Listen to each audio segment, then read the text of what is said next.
એક સંસારનું કાર્ય હોય અને એક ધર્મનું કાર્ય હોય, તો તમે ધર્મને વજન કેટલું આપો છો? સ્વજનને ખુશ કરવાના હોય અને સંઘની સાથે રહેવાનું હોય, તો તમે વજન ક્યાં આપો? એક બાજુ ગુરુ ભગવાન વિશિષ્ટ કોટીની વિવિધ કોટીની આરાધના બતાવતા હોય અને બીજી બાજુ સંસારના વિવિધ કોટીના કાર્યક્રમો હોય, તમે વજન કોને આપો છો? સૌથી પહેલા નક્કી થશે તમે ધર્મને વજન કેટલું આપો. જેમ વજન વધશે એમ તમારા ધર્મની વેલ્યુએશન બનતી જશે. તમારો ધર્મ વધારે ને વધારે મૂલ્યવાન થતો જશે. સ્વજનને ખોટું લાગી જાય એની પરવા કર્યા વિના સંઘ સાથે તમે ઉભા રહ્યા. બહુ અઘરી વાત છે, બહુ અઘરી વાત છે. અમે જોયું છે તમે સ્વજનને ખુશ રાખવા માટે આચાર્યની પણ પરવા નથી કરતા. હા, અમે જોયું છે. કોઈના ઘરે અમારા પગલા હોય અને અમે એ ઘરવાળાને યુવાની સાથે પેલા નક્કી કરેલું કે એને કીધું સાહેબ મારે ઘરે પગલા કરો, હું મહિનામાં 10 દિવસ પગાર કરીશ. અને મારા સાહેબ એ ઘરે જાય એના આગ્રહને માન આપીને અને યુવાનને 10 દિવસનો નિયમ આપવા માંગે ત્યારે એના માતા આપણે નહીં સાહેબ એ 10 દિવસ નહીં કરીશ. ત્યારે મારી આંખમાંથી આંસુ આવી જાય. એક હનુમાન હતો, એની માતા અંજના દેવી જયારે હનુમાન રામને લઈને આવ્યા ને કે રાવણ જેવા દુષ્ટને હરાવીને સીતાને મુક્ત કરીને આ રામ પધારી રહ્યા છે, અંજના દેવીનું મોં નાનું થઈ ગયું. હનુમાને પૂછ્યું માતાજી તમારો ચહેરો આમ વિલય કેમ ગયો છે? સાક્ષાત રામ પધારે છે. તો કે સાક્ષાત રામ પધાર્યા એનો આનંદ તો મને જરૂર છે, પણ એ રાવણ નામના દુષ્ટને હરાવવા માટે હનુમાન તું એકલો કાફી હતું, મારા ભગવાન રામને મેદાનમાં કેમ ઉતારવા પડ્યા? હનુમાન તને મેં કયું દૂધ પાયું છે જો. અને આમ સ્તનમાંથી દૂધ છૂટ્યું અને ત્યાં જે શિલાથી ટુકડા થઈ ગયા. મારો હનુમાન આટલો પાવરફુલ હોય અને હનુમાનને એ રામને મેદાનમાં લાવવા પડ્યું.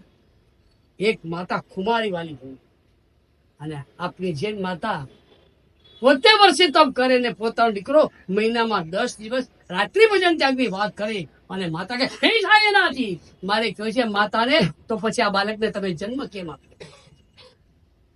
જો તમારો બાળક આટલો નબળો હોય કે મહિનામાં 10 દિવસ કોઈ પચખાન નહીં, માત્ર ચોવિયાર કરવાની વાત, એમાં પણ એ જો તૈયાર નહીં થઈ શકતો હોય એવું તમને લાગે છે તો આ બાળકને તમે જન્મ કેમ આપ્યો?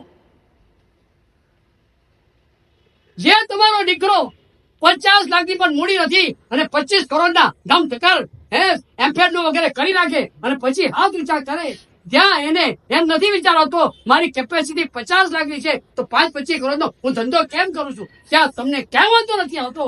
અને એક નાનકડો નિયમ લેવાનો હોય અને તમે તરત ના પાડી દો, ત્યારે મારે કેવું છે તમારે શરમ આવી જોઈએ કે અમે આટલા કાયર અમારા બાળકને આટલા નિશબ્દો બનાવી દીધા. પણ એ વખતે પરિસ્થિતિ એ જોવાની છે કે માતા પિતા તો માનો કે મમતા ભાવથી બોલતા હોય, સ્વજનો જે જૈન છે વ્યાખ્યાનમાં આવતા હોય, ગુના પક્ષે બેસે મારા સાહેબ કેમ મારે યુવાન સાથે વાત થઈ હતી, માથે પગલા કર્યા છે, મહિનામાં 10 દિવસના પૈસા મારા આપવા છે, માતા કીધે નહીં આપવાના. મારે તમને પૂછ્યું કે તમે કોના પક્ષે બેસો? ધર્મને કેટલું વજન આપો છો ત્યાં ખબર પડી ગયા. તમે ધર્મને કેટલું વજન આપો છો ખબર પડી જાય. તમને એમ થાય મારા સાહેબને તો ખોટું નથી લાગતું, સજ્જનને સાચી લેવા જોઈએ, એટલે તરત તમે કહો સાહેબ એમની માતા કે તમારે સાંભળવું છે, આ રીતે પછાણ ન અપાય. કોના પક્ષે બેસી ગયા તમે? એક નાનકડી બાબતમાં પણ મારે તમને કહ્યું છે સૌથી પહેલી વાત એ છે તમે ધર્મને વજન કેટલું આપો. પછી બીજા નંબરની વાત આવે તમારા ધર્મનો કલર કેવો છે. કલર એટલે તમારો ધર્મ બીજાને પીડા આપનારો તો નથી, તમારા ધર્મને કારણે બીજા ડિસ્ટર્બ તો નથી થતા. ધર્મ તો કરવાનો છે પણ ઉદારતાથી. ધર્મનો કલર એવો હોવો જોઈએ જેમ કલર બીજાને એટ્રેક્ટ કરે છે એમ તમારો ધર્મ એવો વિધિપૂર્વકનો, એવો કુશળતાપૂર્વકનો, એવી દક્ષતાપૂર્વકનો હોવો જોઈએ. તમારો એકનો ધર્મ બીજા સોને ધર્મમાં જોડનારો થાય. એક માણસ સામાયિક મારા સાહેબે પચખાન આપ્યા, મારા સાહેબે સામાયિક ના પચખાન આપ્યા અને રોજ એક સામાયિક કરવાનું. એક સામાયિક વધારે નહીં, આમ જોવા જઈએ તો 24 કલાક છે. એક સામાયિક એટલે 1 કલાકની 2 મિનિટ, વધારે કાંઈ નહીં. 1 કલાકની 2 મિનિટ 24 કલાકની કેટલી થઈ? 3.33%. વધારે નથી. અને એને નિયમ આપ્યો હોય અને સામાયિક પારી રહ્યો હોય, પારીને ધોતિયું બની રહ્યો હોય અને એનો મિત્ર એને મળવા આવે, અથવા એ સામાયિક લેવા માટેની તૈયારીમાં ધોતિયું પહેરી રહ્યો હોય અને એનો મિત્ર મળવા આવે, શું કરે છે તું? મારે તમને કહ્યું છે, અહીંયા નક્કી થાય તમારો કલર કેવો છે. અરે મજા મજા, ગુરુ ભગવાને શું કૃપા કરી. આ સામે કરું છે ને એ 48 મિનિટ ઉપર એટલો આનંદમાં જાય, એટલો આનંદમાં, બધી ચિંતાઓ ટેન્શન દૂર જાય. એમ મને પણ લાગી જાય કે હું સાધુ જેવો છું. એ તમારો જવાબ હોય તો પેલા એને સામે કરવાનું મન થાય. અને તમારે શું કરું, મારા સામે કરો. હવે પેલો શું કરશે બોલો? પેલો 2 વાત પાકી, પેલો 2 વાત શીખીને જશે. એક તો સામાયિક કરવા જેવું નથી અને સામાયિક ની બાધા આપે ગુરુ મહાત્મા પાસે જવા જેવું. મારે તમને બીજા નંબરની વાત કરવી છે, તમારા ધર્મનો કલર કેવો છે? બીજાને એટ્રેક્ટ કરે એવો છે કે બીજો જે થોડું ઘણું પણ કરતો હોય તો ભાગી જાય એવા પ્રકાર છે? ત્રીજા નંબર, તમારો ધર્મ, અનુષ્ઠાન, ક્રિયા, એમાં 3 વસ્તુને મુખ્ય રાખવાની. જેમ ડાયમંડમાં મથાલું, બેલ અને તળિયું એ 3 મુખ્ય રૂપે કટિંગમાં આવે. એમ કે ધર્મ જો તમારે મૂલ્યવાન બનાવવાનો હોય તો પહેલા નંબરમાં જોઈએ શ્રદ્ધા. આ ધર્મને બતાવનાર ગુરુ અને આ ધર્મના માર્ગના સ્થાપક એ તીર્થંકર પરમાત્મા એકાંતે મારા માટે કલ્યાણકારી છે. સૌથી પહેલી વાત જોઈએ, શ્રદ્ધા મજબૂત હોવી જોઈએ. બીજા નંબરની વાત, ભરપૂર ઉત્સાહ હોવો જોઈએ. તમે જે ધર્મ કરો એટલા માટે છે ને, આપણે ત્યાં 4 આચાર છે, 5 આચાર નથી, 4 જ આચાર છે. જ્ઞાનાચાર, દર્શનાચાર, ચરિત્રાચાર, તપાચાર, 4 જ આચાર છે. વીર્યાચાર એક અલગ આચાર નથી. વીર્યાચાર નું કામ છે આ 4 આચારોને જીવન બનાવવાનું. વીર્યાચાર નું કામ છે આ 4ને બુસ્ટર ડોઝ આપવાનું. હા, જ્ઞાન ઉલ્લાસથી કરો એ વીર્યાચાર. ભગવાનના દર્શન આનંદથી કરો આ વીર્યાચાર. સૂક્ષ્મ ભાવથી અત્યંત એકાગ્રતાથી ચૈતન્ય પાલન કરો આ વીર્યાચાર. અને તપમાં એકદમ ભાવોલ્લાસ લાવો આ તપનો વીર્યાચાર. વીર્યાચાર અલગ નથી. વીર્યાચાર સૌથી મહત્વની ચીજ છે. તમારા જ્ઞાનાચારને 100,000 ગણું કરવાની તાકાત વીર્યાચારની છે. તમારા પ્રભુના દર્શનને તાકાતવંત બનાવવાનું કામ વીર્યાચારનું છે. તમારા ચારિત્ર આચારને ભવોભવ પ્રાપ્ત થાય એ બનાવવાની તાકાત વીર્યાચારની છે. તમારો નાનો તપ પણ હજારો વર્ષના પાપને તોડી નાખે એવી તાકાત આપવાનું કામ વીર્યાચારનું છે. તો એટલે બીજા નંબરમાં જરૂરી છે ઉત્સાહ. કઈ પણ કામ કરું તો ઉત્સાહપૂર્વક. આરાધનાની વાત કરું, દુકાનની. કોઈ પણ આરાધના કરું તો ઉત્સાહપૂર્વક જ કરું. પછી પુણ્ય કલશ નામનો તપ કરવાનો હોય કે પછી એક સામાયિક કરવાનું. અરે પૂજા કરવાની હોય તો કેવો ઉત્સાહ પૂર્વક. મારા ભગવાનની પૂજા કીધું છે, દેરાસર જવા તનું મને કરે છો તો તનું ફળ પાવે. મફતમાં મળે. એક ઉપવાસનું ફળ માત્ર દેરાસર જવાનું મન કરેલા મળી જાય. એની પાછળનું કારણ છે ઉત્સાહ રહેતો છે. મારા ભગવાનને જુવારવા જઈ રહ્યો છું. એક ડગલું, માત્ર શત્રુંજય નહીં, હું મારા દેરાસર તરફ પણ એક ડગલું જો વિદ્યાચાર પૂર્વક, ઉલ્લાસપૂર્વક, ઉત્સાહપૂર્વક આગળ વધુ તો મારા ભવકૃતના પાપ મુક્ત તાકાત છે. તો મારે કહ્યું છે ત્રીજા નંબરમાં જે આપણે કતી ગયું છે એમાં પહેલા જોઈએ શ્રદ્ધા, બીજા નંબરમાં જોઈએ ઉત્સાહ, અને ત્રીજા નંબરમાં પૂરેપૂરની સમર્પણતા. 100% સમર્પિત થઈ જાવ એક ક્રિયા કરતી વખતે બીજી ક્રિયાના નજર નહીં નાખવાના.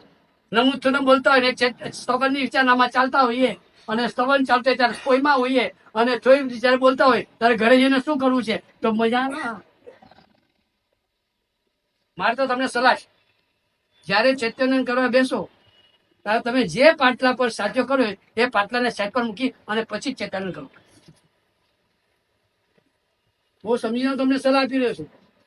જે પાટલા પર તમે સાચો કર્યો છે, ફળ નૈવેદ્ય ચડાવ્યા છે, એ પાટલાને સાઈડ પર દૂર મૂકી દેવાનો અને પછી ચૈતન્ય કરવાનું. નહીં તો તમારી નજર ચૈતન્ય પર રહેશે, તમારા સાચા પર જ રહેશે અને ભૂલે ચૂકે કોઈ તમારો સાચા વાળો પાત્રો લઈ લેશે તો તમારું ચૈતન્ય સાઈડ પર રહી જશે. ભાવ પૂજા એ વખતે દ્રવ્ય પૂજા તમને ડિસ્ટર્બ કરનારી નહીં હોવી અને માત્ર ત્રીજી વખત નિશી બોલો. એટલે ત્રીજા નંબરની વાત છે સમર્પિતતા, એકાગ્રતા. અને જો તમારા ધર્મ પણ સૌથી મોટી વાત ચોથા નંબરના ક્લેરિટી. એકદમ સ્વચ્છ હીરો હોય, જીરમ જરા પણ ન હોય તો ડાયમંડના ભાવ જે વધી જાય. બહુ મુશ્કેલ છે જીરમ વગરનો હીરો મળવો, આમ બહુ મુશ્કેલ. એટલું એક્સોર્ટિંગ કરતી વખતે એવી રીતે તોડવો પડે જેથી જીરમ વગરનો હીરો તૈયાર. તો વાત એ છે કે જેમ જીરમ વગરનો હીરો કોઈ પણ અંદરની તિરાડ વગરનો નિર્મળ પારદર્શક હીરાની વેલ્યુ વધી રહે છે. મારા ભગવાન કહે છે તમામ ધર્મની ક્લેરિટી એ છે તારું ચિત્ત કેટલું નિર્મળ છે. એટલા માટે જ યોગસારમાં વ્યાખ્યા કરવામાં આજ્ઞા તું નિર્મળ ચિત્તમ કર્તવ્ય સ્વતી કોપમમ. ચિત્તને એવું નિર્મળ બનાવી દો જ્યાં કૂડ કપટ ને કોઈ સ્થાન ન હોય, માયા દંભ પ્રપંચ ને કોઈ સ્થાન ન હોય, મનમાં કઈક દેખાવમાં કઈક કશું જ ન હોય. એમ લાગે કે આનું જીવન એટલે કવર નહીં, ઇનલેન્ડ નહીં, સાક્ષાત જાણે કે પોસ્ટકાર્ડ. એવું સરસ મજાનું નિર્મળ આપણું પવિત્ર જીવન હોય કે કોઈને પણ વિશ્વાસ હોય કે આ જે બોલશે એ કરશે જ, એ બોલશે અને પછી ફરી જશે. એમાંની આ ભૂમિકા નથી. એ નેતા નથી, એ અભિનેતા નથી, એ જૈન શાસનનો શ્રાવક છે. જેટલી તમારી નિર્મળતા હશે આરાધના કરતી વખતે અને આરાધના આગળ પાછળ તમને એમ પૂછું, તમારી પાસે 5000 સ્ક્વેર ફીટની જગ્યા છે. ગુરુમાં જઈને દાખલા આપે છે 5000 સ્ક્વેર ફીટની જગ્યા છે, એમાં તમે 1000 સ્ક્વેર ફીટમાં બંગલો બનાવ્યો, 2000 સ્ક્વેર ફીટમાં બંગલો બનાવ્યો. આજુબાજુ જે હોય એમાં તમે કચરા પેટી બનાવો,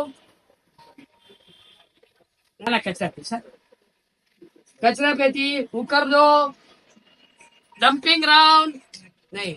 તમે આજુબાજુ બગીચો બનાવો, સરસ મજાની લોન બનાવો. મકાન 2000 સ્ક્વેર ફીટ છે, બાકીના 3000 સ્ક્વેર ફીટ ને આપ શણગારો છો જેથી આ મારું મકાન અને ચામ વધી જાય. બરાબર છે? બસ મારે તમને એ કહ્યું છે ધર્મની ક્રિયા 1 કલાક 2 કલાક છે, બાકીના 22 કલાક તમારું જીવન એટલું સરસ હોય કે તમારા એ 1 કલાક 2 કલાક નો બંગલો પણ શું હોય ભાઈ માં છે. વાહ, આની આરાધના ખરેખર ઉગી નીકળી છે 24 કલાક એની અસર માં છે. બધા ક્લેરી 4 મહિના મારે તમને કેવું છે, અમારે તમને ડાયમંડ આપવો છે. કેવો ડાયમંડ? કેરેટ વાળો એટલે કે વજન વાળો. બીજા નંબરમાં બોલો બોલો કલર વાળો, સરસ મજાના કટિંગ વાળો અને એકદમ સ્પષ્ટ ક્લેરિટી વાળો હવે સરસ મજાનો ડાયમંડ તમારે આપવાનો છે 4 મહિના.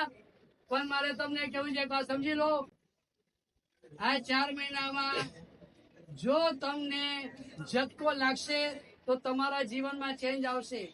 તમને કોઈ ઝટકો નહીં લાગે, ઇલેક્ટ્રિશિયન એને કહેવાય, એ વાયર ને અડે ને તો પણ એને ઝટકો ના લાગે, એ ઇલેક્ટ્રિશિયન કહેવાય.